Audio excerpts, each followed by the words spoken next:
Hi guys, welcome to another beer review. Take two after recording 15 minutes of a video.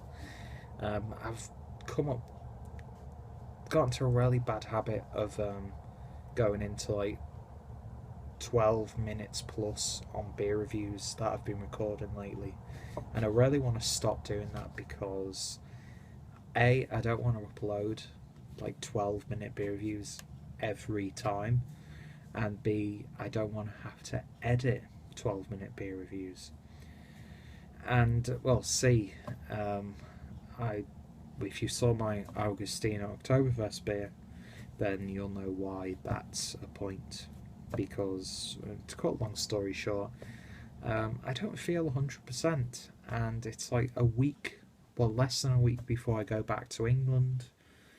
So I'm like a whiny little bitch, and I've got some beer in the apartment that I want to drink before I go home, and it's probably not the best thing to do to drink them because you could probably hear the wheezing, and I'm just really not. I'm not motivated right now. But anyway, I still continue to do a beer review. Who does that? Today's beer is from Brewers and Union, or I'm not sure if they just call themselves And Union now, because that's what their website's called, andunion.com. And this is their Friday, which is an Über IPA. Craft brewed in Bavaria. Alcohol content is 6.5%. A Bavarian take on the American style IPA, not for wussies. Unpasteurised, unfiltered, 10 weeks brewing time, and there's some information about the brewery, but all that information will be in the description box down below. So straight away, well, it's already poured into the glass, but straight away, really vibrant looking artwork. You should know by now that I'm a sucker for typography, from the graphic designer side of me. And you get these big bold labels throughout their beers. You've got a nice text layout on the back, and then under the silver or foil of the crown, I should say, a little bit of foil just fell into the radiator.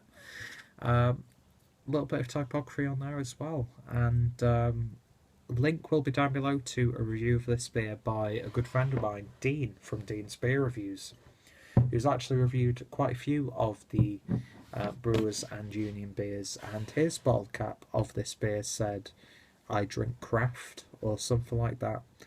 So that leads me to believe that each bottle might have, or there might be like about 6 variations on the bottle cap, but it's a nice touch. And this one says yum. And spoiler alert, this is definitely a yum beer because I'm really enjoying this one. And props straight away to these guys for putting this beer into a 500ml bottle. And to pick this up at actually quite a commercial bottle shop, even though compared to some of the other big boys in the business, it's not that big of a company, but yeah, they had actually quite an little impressive line of craft beers, so my options are slowly starting to get a little bit more wide open here in Regensburg. So anyway, beer in a glass, and that is almost like a maybe slight burnt orange, copper, rusty sort of colour with some amber hues. And when I generate some head, it's about, well, I've just made it 1 finger's worth of very slightly off-white head, bordering on eggshell maybe, but it seems to dissipate quite nicely. But that being said, there's some nice lacing on the glass for anyone who actually gives two damns about lacing. Doesn't really bother me, to be honest. It's all about what the beer actually tastes like. So to go with the taste, aroma is also important, so let's give it a sniff. Instantly hit with like a lemon sort of like a really pure lemon juice aroma where there's no concentrate added to it. And then there's almost like a slight blood orange grapefruity vibe there as well. But right in the background, you get like a nice, slightly sweetened malt character, which balances it out really, really nicely. And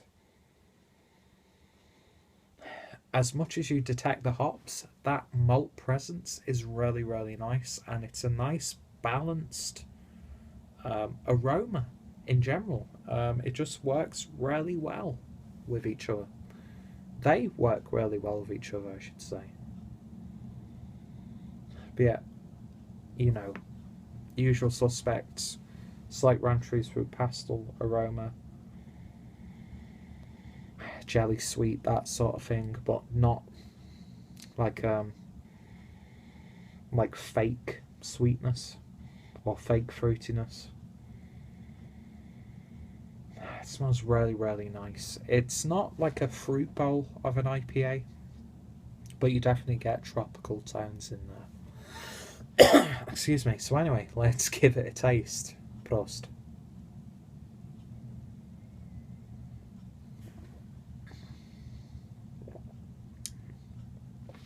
Mouthfeel almost starts a little bit creamy, sort of like milk.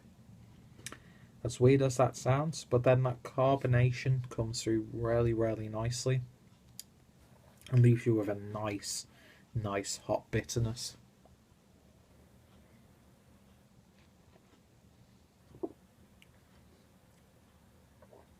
Yeah, you definitely pick up those hops. I'd hazard a guess at maybe Cascade, Citra, and Amarillo, maybe.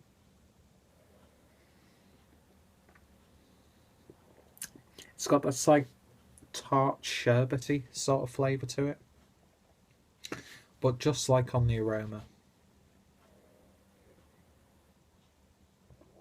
you pick up that nice malt backbone that adds a nice body to the beer. Very flavourful, but there's just something about this beer, and it's probably the Bavarian twist that they talk about on the label, that just adds something to that beer. Maybe they've used something like I don't know what hops are predominantly Bavarian. That I'm not too sure. I'm sure seasoned drinkers will be able to name hops that originate from the Bavarian region.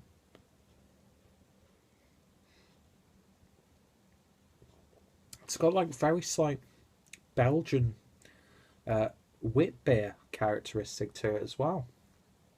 Like it's like pepperiness, like coriander, and that sort of like orange peel sensation you get. That's a very intriguing IPA. It really, really is. I could see people either really loving this or just not getting it at all. I actually really, really enjoy this. I think Dean as well enjoyed it also. And yeah, for the price that I paid and the fact that it comes in a 500ml bowl, that works to the beer's advantage as well. Apologies if you can hear me wheezing on camera. I really hope that's not being picked up at all because it's just nasty. But yeah, this is a really, really solid IPA with an intriguing twist that I just can't put my finger on. So in terms of a rating, that's definitely 8, 9 out of 10, maybe. Very drinkable, even at 6.5%, even though that's not really too high. So it's not like approaching like double IPA territory or anything like that. But you get that malt character that you would probably get with some of the double IPAs. To me, this tastes more like a hybrid of both like a traditional English style IPA, which I find have a really predominant malty, slightly heavier mouthfeel than, let's say, a West Coast IPA. But you've got this like nice, slightly sweetened malt coming together with this really nice, zesty, fruity hop character. So it's sort of, to me anyway, feels like a hybrid of a traditional British IPA with a fruitier, slightly more bitter West Coast IPA coming together. I would not say that this is a predominantly American style IPA, but I'm not going to hold it against it because that's a damn good beer. And I think I will give it a 9 out of 10 because, yeah, I've nearly finished a 500ml bottle. And yeah, it's just what the doctor ordered right now. I'm probably going to regret this tomorrow because there's another beer that I want to review right now before I go back to England. I'll definitely be giving these guys more of my money and trying some of their other beers. So if you come across this one, then definitely highly recommend it if you want something a little bit different. As you can see, there's English information down below, so it's probably quite easy to import, or some specific websites might deliver to the UK. But yeah, Friday, Über IPA from And Union. Fantastic little beer, 9 out of 10 from me. Like I said, check out Dean's review down below, and yeah, check out And Union, Brewers and Union as well as links to this beer, so you can find out a little bit more. Anyway, thank you guys for watching. Check out my IPA playlist down below. It'd be great if you guys subscribed, and yeah, more importantly, I hope you'll join me with a beer next time I review a beer. Drink sensibly, everyone, and to good health. Cheers. See you later, guys.